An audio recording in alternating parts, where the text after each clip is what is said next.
So welcome back to our YouTube channel. तो आज हम करने वाले हैं न्यूटन्स लॉ ऑफ मोशन का second part, Newton's first law. So Newton first law करने वाले हैं हम इसमें, न्यूटन्स फर्स्ट लॉ, जैसे कि हम न्यूटन्स फर्स्ट लॉ। पिछली वीडियो में हमने इंट्रोडक्शन लेक्चर लिया था, आप उस लेक्चर को जरूर देख रहे हैं क्योंकि उसका यहाँ पर यूज़ होने वाला है। सो न्यूटन फर्स्ट लॉ हम शुरू करने वाले हैं। सो न्यूटन फर्स्ट लॉ कहता है, if any body net force is zero and the net acceleration of body is zero, the body state does not change. So if any body F net is equal to 0 or a net is equal to 0, the body state do not change. The body state does not change. ये हमारा Newton first law है। इसका मतलब है जितनी भी forces body पर act कर रही हैं, force 1, force 2 and so on, उसका सम 0 आना चाहिए। जितनी भी बॉडी उस पर एक्ट कर रही है, बॉडी पर फोर्सेस, अगर बॉडी रेस्ट में है तो वो रेस्ट में रहेगी। अगर बॉडी एक स्ट्रेट लाइन में मोशन कर रही है तो वो स्ट्रेट लाइन में ही मोशन करती रहेगी जब तक उस पर एफ नेट 0 हो। सपोज कीजिए ये कोई कार है, अब ये ऐसी रेस्ट पर खड़ी है, अब रेस्ट पर ही खड़ी रहेगी। अगर मैं इस पर कोई फोर्स लगाऊंगा तभी तो ये आगे वेलोसिटी पे आगे जा सकेगी। अगर मैं कोई फोर्स ना लगाऊं, नो फोर्स, तो ऐसी स्टेशनरी खड़ी रहेगी। अगर ये सपोज करो ये गाड़ी अब स्ट्रेट लाइन में जा रही है ऐसे, अगर मैं इस पर इधर से कोई फोर्स ही नहीं लगाऊंगा तो ये टर्न कैसे लेगी? ये तो स्ट्रेट लाइन में ही चलती जाएगी। एक constant acceleration is equal to 0 होगा, मींस एक कांस्टेंट वेलोसिटी के साथ ये आगे बढ़ती जाएगी। ए नेट इसका भी 0 होगा। तो ये था न्यूटन फर्स्ट लॉ की डेफिनेशन। तो इस पर क्वेश्चन करेंगे हमें, तब ये अच्छे से पता लगता है। सो हमने पिछली वीडियो में स्ट्रिंग वाले क्वेश्चन किए थे। जैसे ये था, एक स्ट्रिंग है, उस पर कोई मास बंधा है 2 kg और नीचे कोई मास है 5 kg का। Find the tension in string, find tension if system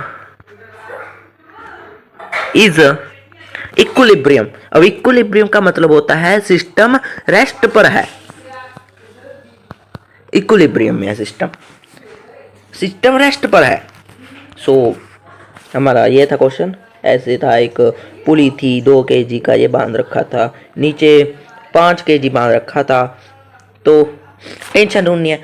तो ये 2 kg मास से अवे फ्रॉम पॉइंट यहाँ पर टेंशन लगेगी, और यहाँ पर नीचे इसके अवे फ्रॉम पॉइंट यहाँ पर एक और टेंशन लगेगी, टेंशन 1, क्योंकि यहाँ पर इसका अवे फ्रॉम पॉइंट यहाँ आ गया, क्योंकि स्ट्रिंग इज चेंज। हमने पिछली वीडियो में बताया कि अगर स्ट्रिंग चेंज होगी तो टेंशन चेंज होगा। और इस 5 kg से अवे फ्रॉम पॉइंट एक और टेंशन लगेगी, वो कि सेम होगी क्योंकि string is same. Okay, so free body diagram बना लेते हैं। पिछली वीडियो में हमने देखा था, इस पर एक ऊपर टेंशन लग रही है, एक नीचे टेंशन लग रही है, और एक इसका 2g मास आ जाएगा। 2g मास ग्रेविटी से mg से फोर्स, mg से नीचे खींचेगी, m है 2 तो 2g। तो यहाँ पर 5 kg, ऊपर एक टेंशन, नीचे 5g। अब सिस्टम है इक्विलिब्रियम में, मतलब ये जो ऊपरली फोर्स है वो नीचली फोर्स को बैलेंस कर लेगी। तो t dash is equal to 5g के इक्वल आ गया। जो ऊपरली फोर्स है वो नीचली फोर्स को बैलेंस करेगी, तभी तो इक्विलिब्रियम में होगा।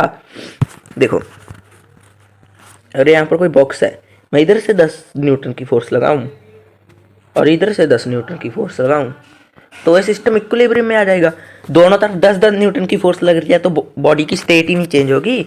ऐसे ही जो टेंशन बना है वो 5g को बैलेंस कर लेगा।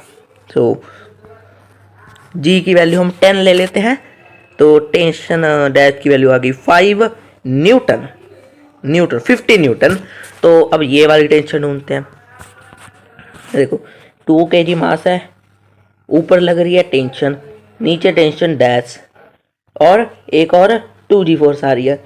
अब जो ये t है ना, ये 2g को नहीं, t डैश और 2g को बैलेंस करेगा। ये अकेला इन दोनों फोर्सेस को बैलेंस करेगा, तभी तो सिस्टम इक्विलिब्रियम में होगा। अब टी डैश की वैल्यू हमने 50 न्यूटन पीछे देखी थी। 2g की वैल्यू अगर 10 लूँगा तो 20 बन जाएगा। तो टी की वैल्यू आ गई 17 न्यूटन। तो ये था हमारा आंसर। सो इक्विलिब्रियम का मतलब होता है तो इक्विलिब्रियम का मतलब होता है कि अगर ये कोई बॉडी है, इसको इधर से 10 न्यूटन फोर्स लग रही है, इसको इक्विलिब्रियम में लगाना है तो इधर कितनी फोर्स लगेगी, इक्विलिब्रियम में रेस्ट में लेकर आना है तो इधर भी 10 न्यूटन की फोर्स लगाएंगे तब ये बैलेंस हो जाएगी। अगर मैं कहूँ एक बॉडी है, उस पर नीचे 100 न्यूटन की फोर्स लग रही है, ऊपर कितनी फोर्स लगाएं कि ये फोर्स को बैलेंस कर ले, तो ऊपर भी 100 न्यूटन की फोर्स लगाएंगे तो ये बैलेंस हो जाएगी और सिस्टम इक्विलिब्रियम में आ जाएगा। सो एक और क्वेश्चन करते हैं। ये जी 5 kg और यहाँ पर 7 kg। Find the tension is second string. Find tension in second string if system in equilibrium. Equilibrium में है सिस्टम, इक्विलिब्रियम में, तो सेकंड स्ट्रिंग में हमें टेंशन होनी है। सेकंड स्ट्रिंग 5 kg वाली। तो देखो नेक्स्ट पेज पर ड्रा करता हूँ मैं। यहाँ पर था एक सिस्टम, यहाँ पर 2 kg, यहाँ पर 5 kg, यहाँ पर 7 kg। अब यहाँ पर एक टेंशन लगेगी अवे फ्रॉम पॉइंट, यहाँ पर एक टेंशन डैश लगेगी अवे फ्रॉम पॉइंट, यहाँ पर एक टेंशन डैश लगेगी अवे फ्रॉम पॉइंट, यहाँ पर टेंशन ट्रिपल डैश लगेगी अवे फ्रॉम पॉइंट, यहाँ पर भी टेंशन ट्रिपल डैश लगेगी अवे फ्रॉम पॉइंट। तो हमें टेंशन डैश की वैल्यू निकालनी है। कैसे निकालेंगे? तो यहाँ पर एक 2g लगेगा, 5g लगेगा, 7g लगेगा। अब जो टेंशन डैश है वो 5g और टेंशन ट्रिपल डैश के बराबर होगी। तो tension dash is equal to 5g plus tension triple dash. So अब जो टेंशन ट्रिपल डैश है वो 7g के इक्वल होगी, क्योंकि सारा सिस्टम इक्विलिब्रियम में, टेंशन डैश को 7g को बैलेंस करना पड़ेगा। तो टेंशन डैश की वैल्यू आ गई 70 न्यूटन। तो इसे यहाँ पुट करेंगे तो हमारी टेंशन डैश की वैल्यू आ जाएगी। तो ये था हमारा सिंपल सा क्वेश्चन। तो हम करने वाले हैं अब इंक्लाइंड प्लेन पर क्वेश्चन। इंक्लाइंड प्लेन कुछ ऐसा होता है, यहाँ पर एक्स एक्सिस और वाई एक्सिस थोड़े के शिफ्ट हो जाते हैं। हम इसके कंपोनेंट निकालना सीखते हैं। सो एक इंक्लाइंड प्लेन वो होता है जिसके एक्स एक्सिस और वाई एक्सिस शिफ्ट हो रहते हैं। ये होगा इसका एक्स एक्सिस और ये होगा इसका वाई एक्सिस। तो नेक्स्ट स्लाइड पर हम देखते हैं इसके कंपोनेंट्स लेना। तो ये कोई इंक्लाइंड प्लेन है, यहाँ पर थीटा एंगल पर इंक्लाइंड है, यहाँ पर कोई मास पड़ा है, इसके कंपोनेंट्स निकालते हैं। हमें पता है नीचे इसके mg लगेगा, mg अर्थ सेंटर की तरफ अट्रैक्ट करेगी mg फोर्स से। तो देखो यहाँ पे इसका आ जाएगा, ऐसे एक्सिस बना लेंगे क्योंकि यहाँ पर शिफ्ट हो गई है एक्स एक्सिस और वाई एक्सिस। तो ये बन जाएगी एक्स एक्सिस, ये बन जाएगी वाई एक्सिस। हाँ ये एक्स एक्सिस और वाई एक्सिस। तो यहाँ पर देखो, यहाँ पर ये एंगल 90 होगा क्योंकि ये नीचे को लगेगा तो ये एंगल 90 हो जाएगा। तो ये पूरा एंगल है ये वाला, यहाँ से लेकर यहाँ तक का, ये 90 माइनस थीटा। जब इन तीनों का सम करेंगे तो 90 प्लस थीटा आ जाएगा 180। देखो जब इन तीनों का सम करेंगे तो 180 आएगा, वो आना ही चाहिए। तो देखो जो एक्स एक्सिस है ये रही और जो वाई एक्सिस है वे रही। अब ये एक दूसरे के परपेंडिकुलर होती है, मीन्स ये एंगल 90 है, ये पूरा एंगल 90 हो जाएगा। तो ये एंगल कितना हो जाएगा? ये एंगल थीटा। तो मैं फिर से एक्सप्लेन करता हूँ। ये कोई इंक्लाइंड प्लेन है, थीटा एंगल पर इंक्लाइंड है, यहाँ पर कोई मास पड़ा है m। अब देखो मैं 2 मिनट के लिए थीटा एंगल को इरेज कर देता हूँ। ओके, तो यहाँ पर mg फोर्स लग रही है नीचे। ओके, ये थीटा एंगल, तो यहाँ पर 90 डिग्री बनेगा। तो यहाँ ये रही हमारी, इसे डॉटर लाइन से बनाना भी मैं ऐसे ही बना रहा हूँ। वाई एक्सिस ये रही हमारी एक्स एक्सिस। तो अगर ये एंगल थीटा है, ये एंगल 90 है, तो ये पूरा एंगल 90 माइनस थीटा हो जाएगा। इन तीनों को प्लस करेंगे तो 180 आएगा, वो आना चाहिए क्योंकि ट्रायंगल के सम 180 होता है। तो देखो ये रही एक्स एक्सिस, ये रही वाई एक्सिस, ये रही एक्स एक्सिस, ये रही वाई एक्सिस, ये एक दूसरे के परपेंडिकुलर होती हैं। तो ये वाला एंगल 90 होगा। तो तो अगर ये 90 माइनस थीटा तो ये थीटा, जब इन दोनों को प्लस करेंगे तो 90 आएगा, वो आना चाहिए। ओके, तो हमने देखा था जिधरली साइड थीटा होता है उधरली साइड आता है cos theta, mg cos theta आ जाएगा।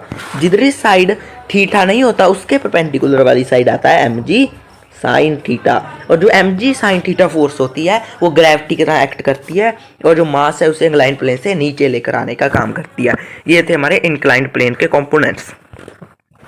अगर मैं कहूँ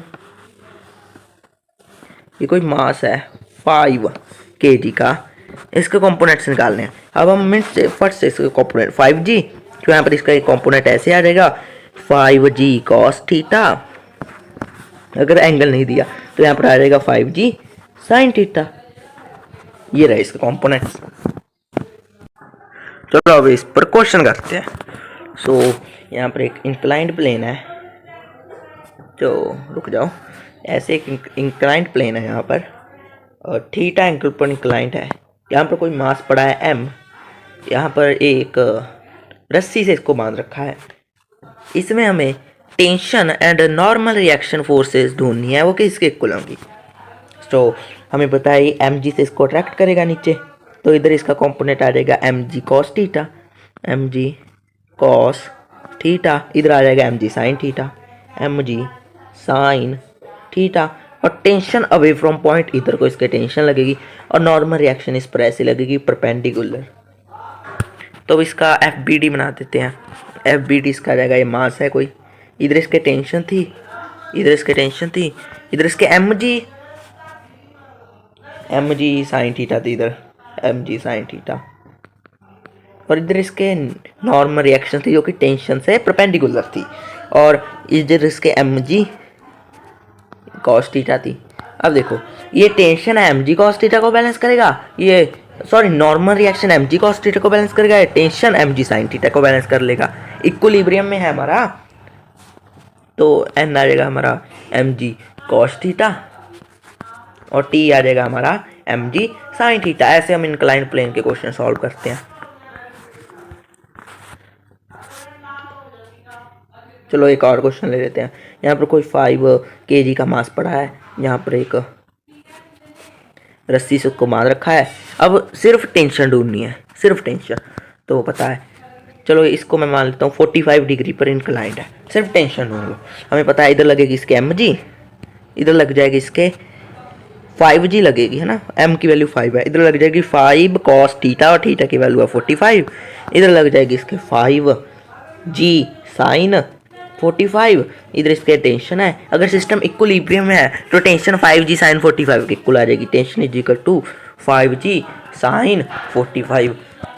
अब g की वैल्यू मैं ले लेता हूँ 10, तो ये बन जाएगा 50। sin 45 की वैल्यू 1/√2 होती है, तो ये बन जाएगा 50/√2 न्यूटन। हमारी टेंशन आ गई। बहुत आसान से क्वेश्चन थे। तो ये था हमारी आज की वीडियो न्यूटन फर्स्ट लॉ की। नेक्स्ट वीडियो में हम न्यूटन सेकंड लॉ के बारे में बात करेंगे।